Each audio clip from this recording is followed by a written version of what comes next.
नमस्कार। आज के इस खास एनालिसिस में हम सीधे कंप्यूटर एप्लीकेशन और आईटी फंडामेंटल्स की गहराई में उतरने वाले हैं। हम उन 50 सबसे महत्वपूर्ण सवालों को डिकोड करेंगे जो अक्सर पूछे जाते हैं, बेसिक हार्डवेयर की बनावट से लेकर साइबर सिक्योरिटी के कॉम्प्लेक्स कॉन्सेप्ट्स तक। अगर आप इन चीज़ों से थोड़े भी वाकिफ हैं, तो आज का ये सेशन आपके नॉलेज को और भी शार्प कर देगा। आज हम क्या क्या कवर करने वाले हैं, एक नज़र डालते हैं। सबसे पहले हार्डवेयर और ऑपरेटिंग सिस्टम, फिर कुछ कमाल के एमएस ऑफिस ट्रिक्स, उसके बाद इंटरनेट और नेटवर्किंग की दुनिया, और आखिर में सबसे ज़रूरी साइबर सुरक्षा और डेटाबेस। तो चलिए बिना किसी देरी के शुरू करते हैं। शुरुआत करते हैं हमारे पहले सेक्शन से, हार्डवेयर और ऑपरेटिंग सिस्टम, यानी मशीन का मुख्य भाग। सोचिए, जब आप कंप्यूटर का पावर बटन दबाते हैं तो सबसे पहले क्या होता है? आपका ऑपरेटिंग सिस्टम नहीं, बल्कि बायोस जागता है। यह हमेशा रोम चिप पर परमानेंटली सेव रहता है। जब बायोस सिस्टम को रेडी कर देता है, तब आपका ओएस कंट्रोल लेता है। और इस ओएस का जो बिल्कुल सेंट्रल या हार्ट कह लीजिए, उसे हम कर्नेल कहते हैं। ओएस की बात करें तो लिनक्स का नाम तो आपने सुना ही होगा, है ना? ये एक बहुत ही popular open source operating system है। और हाँ, अक्सर एक ट्रिकी सवाल आता है थ्रेड टेबल को लेकर। तो याद रखिएगा, ऑपरेटिंग सिस्टम खुद इसका मेंटेनेंस नहीं करता है। अब ये सिस्टम काम तो कर रहा है, लेकिन हम इंसान इससे बात कैसे करते हैं? खैर, आज के टाइम में हम सब GUI यानी ग्राफिकल यूजर इंटरफेस के आदी हो चुके हैं। मतलब वो सारे कलरफुल आइकन्स, विंडोज और माउस क्लिक्स।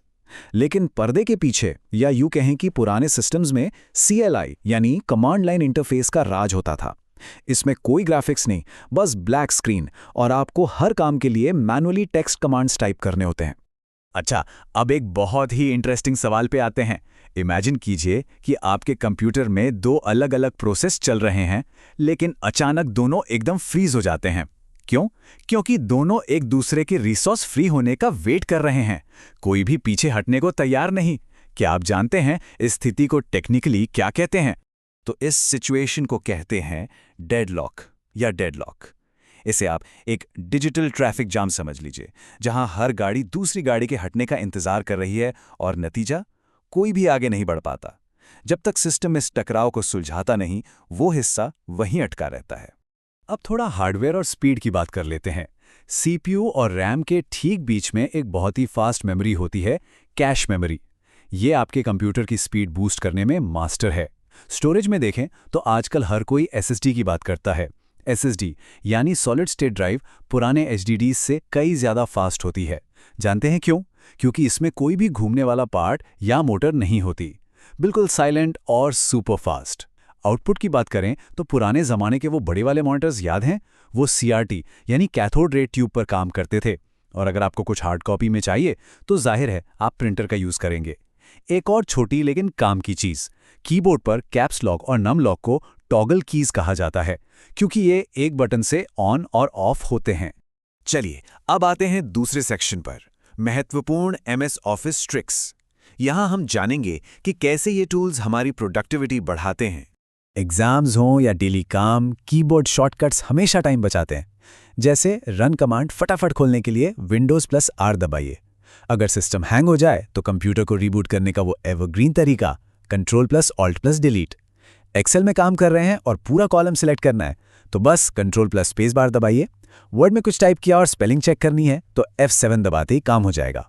अगर फॉन्ट का साइज 1 पॉइंट बढ़ाना है तो कंट्रोल के साथ क्लोज ब्रैकेट का इस्तेमाल करें। और मैथ्स या साइंस के फॉर्मूले लिखने के लिए सुपरस्क्रिप्ट चाहिए तो Ctrl+Shift और प्लस दबाइए। बहुत ही हैंडी है। एक्सेल की बात निकली है तो इसके कुछ मज़ेदार फैक्ट्स देखते हैं। एक्सेल का सबसे बेसिक और सबसे सख्त रूल, कोई भी फॉर्मूला हमेशा बराबर यानी इक्वल्स टू के साइन से ही शुरू होगा। अगर आपको सिर्फ उन सेल्स को गिनना है जिनमें नंबर लिखे हैं तो काउंट फंक्शन आपके काम आएगा। और वो फेमस VLOOKUP टूल, उसमें V का मतलब हमेशा वर्टिकल होता है। अच्छा, कभी आपने एक्सेल में ढेर सारे हैश के निशान देखे हैं और सोचा है कि फाइल करप्ट हो गई है? घबराइए मत, इसका बस इतना मतलब है कि कॉलम की चौड़ाई कम है, उसे थोड़ा खींचकर बड़ा कर दीजिए, डेटा वापस आ जाएगा। और हाँ, लॉजिकली सोचें तो एक पिक्चर कभी भी एक्सेल फॉर्मूले का हिस्सा नहीं हो सकती। MS वर्ड के बारे में कुछ चीज़ें एकदम क्लियर होनी चाहिए। सबसे पहले, MS वर्ड क्या है? ये एक एप्लीकेशन सॉफ्टवेयर है। इसमें एक बहुत ही कमाल का फीचर है, फॉर्मेट पेंटर, जो एक टेक्स्ट की फॉर्मेटिंग चुराकर दूसरे पे चिपका देता है। बहुत टाइम बचता है इससे। अगर कोई काम आपको बार बार करना पड़ता है तो मैक्रो रिकॉर्ड कर लीजिए, वो उस काम को ऑटोमेट कर देगा। वहीं एक्सेल में भारी भरकम डेटा को समराइज करने के लिए पिवट टेबल का यूज होता है। टेक्स्ट को स्टाइलिश बनाने के लिए हम सुपरस्क्रिप्ट, सबस्क्रिप्ट या एम्बॉस जैसे फॉन्ट इफेक्ट्स यूज करते हैं। और एक बहुत ही यूनिक फैक्ट, क्या आपको पता है कि वर्ड में 8.5 गुणा 14 के पेपर साइज को फुल मार्क या पूर्णांक कहा जाता है? बिल्कुल सही। अब बढ़ते हैं अपने तीसरे सेक्शन की तरफ, इंटरनेट और नेटवर्किंग फंडामेंटल्स, दुनिया से जुड़ना। अभी तक हम सिर्फ एक कंप्यूटर के अंदर थे। अब देखते हैं कि कंप्यूटर आपस में बात कैसे करते हैं। सोचिए एक कॉलेज कैंपस है, वो अपना खुद का जो नेटवर्क चलाते हैं उसे लैन यानी लोकल एरिया नेटवर्क कहते हैं। इन कंप्यूटर्स को आपस में जोड़ने के लिए अक्सर स्टार टोपोलॉजी या स्टार टोपोलॉजी का यूज होता है, जिसके सेंटर में एक हब या स्विच लगा होता है। अब जब ये डेटा बाहर की दुनिया में फोन लाइंस के जरिए जाता है तो उसे एनालॉग फॉर्म में बदलना पड़ता है, और ये काम करता है मॉडेम। मॉडेम डिजिटल को एनालॉग और एनालॉग को डिजिटल में कन्वर्ट करता है। और इस पूरी दुनिया में हर डिवाइस का अपना एक एड्रेस होता है, जिसे हम आईपी यानी इंटरनेट प्रोटोकॉल कहते हैं। लेकिन हम इंसान तो आईपी एड्रेस याद नहीं रख सकते, है ना? यहीं पर एंट्री होती है डीएनएस की, यानी डोमेन नेम सिस्टम। आप इसे इंटरनेट की फोन बुक मान सकते हैं। जब आप ब्राउज़र में कोई वेबसाइट टाइप करते हैं तो डीएनएस उस आसान से नाम को मशीनों के समझने वाले आईपी एड्रेस में बदल देता है। अब स्क्रीन पर ये जो नंबर 7 दिख रहा है, ये नेटवर्किंग की दुनिया में बहुत बड़ा नंबर है। क्यों? क्योंकि मशहूर ओएसआई मॉडल में ठीक 7 लेयर्स यानी परतें होती हैं।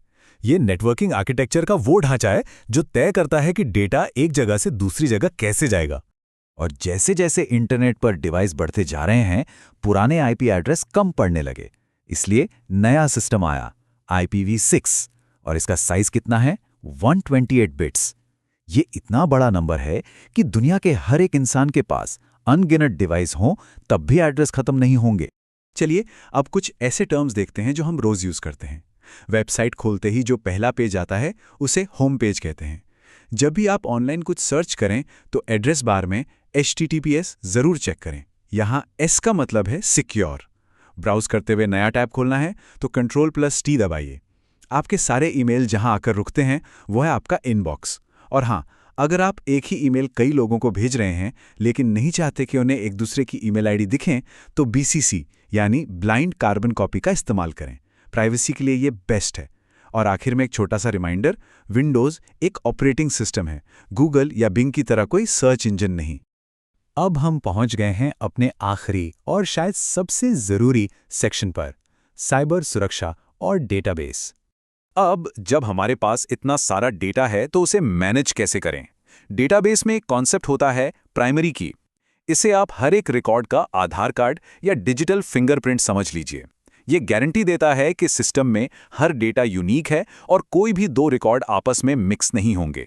हार्डवेयर लेवल पर डेटा को सुरक्षित रखने के लिए RAID टेक्नोलॉजी का इस्तेमाल होता है। इसका फुल फॉर्म है redundant array of independent disk. इसका काम बहुत सिंपल लेकिन क्रिटिकल है। ये एक से ज़्यादा डिस्क में डेटा को कॉपी करके रखता है। इससे होता यह है कि अगर आपकी एक हार्ड ड्राइव क्रैश भी हो जाए तो आपका डेटा सुरक्षित रहता है और साथ ही आपके सिस्टम की परफॉर्मेंस भी काफ़ी बढ़ जाती है। अब बात करते हैं खतरों की। मैलवेयर एक बहुत ही कॉमन वर्ड है जो किसी भी तरह के नुकसान पहुंचाने वाले सॉफ्टवेयर के लिए इस्तेमाल होता है, लेकिन रैंसमवेयर इससे एक कदम आगे है। ये एक ऐसा खतरनाक मैलवेयर है जो आपके सिस्टम में घुसकर आपकी सारी फाइल्स को लॉक या इनक्रिप्ट कर देता है और फिर उन्हें खोलने के बदले आपसे पैसों यानी फिरौती की मांग करता है, बिल्कुल किसी डिजिटल किडनैपिंग की तरह।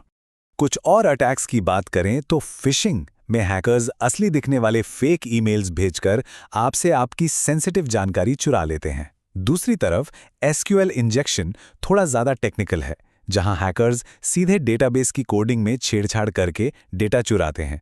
और एक बहुत ही प्रैक्टिकल सलाह, अगर आप विंडोज़ में Shift+Delete दबाकर कुछ डिलीट करते हैं तो वो फाइल रिसाइकल बिन में नहीं जाती बल्कि परमानेंटली डिलीट हो जाती है। इसलिए इसे बहुत ध्यान से इस्तेमाल करें।